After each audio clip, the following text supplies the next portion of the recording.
জনপ্রশাসনে দুর্নীতি কমাতে সিনিয়র সহকারী সচিব থেকে যুগ্ম সচিব পর্যন্ত পদোন্নতি এবং ক্যাডার পরিবর্তনেও পরীক্ষার সিদ্ধান্ত নিতে সুপারিশ করবে জনপ্রশাসন সংস্কার কমিশন। সচিবালয়ে সাংবাদিকদের সাথে জনপ্রশাসন সংস্কার কমিশনের মত বিনিময় সভায় এমনটি জানায় কমিশন। বলা হয়, শিক্ষা ও স্বাস্থ্য ক্যাডারকে আলাদা করার সুপারিশ করা হবে। গেল 15 বছরের মতো প্রশাসনে এত দলীয়করণ আগে হয়নি জানায় কমিশন। সরকারি চাকরি এমনকি পাসপোর্ট নেওয়ার কোনো ক্ষেত্রে পুলিশ ভেরিফিকেশন না রাখার পক্ষে commission.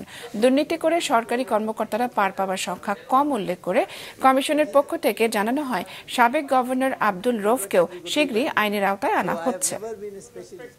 What is the meaning of servant? এতদিন অনেকে বলতো কি সেবক অথবা এই জাতীয় কিছু পরিপূরক শব্দ। আমি বললাম আসল বাংলাটা বলেন, তখন বলে যে চাকর। তখন আমি ওনাদেরকে বলছি প্রতিদিন একবার মনে করবেন যে আয়না একটা লাগাবেন, আমি চাকর, আমি চাকর, তাহলে কাজ হবে। আগের কালচারটা হয়ে গেছিল এই 15 বছরে, এই ধরাধরি করা, লোকাল এমপিকে ধরে এমপি তখন তদবির করে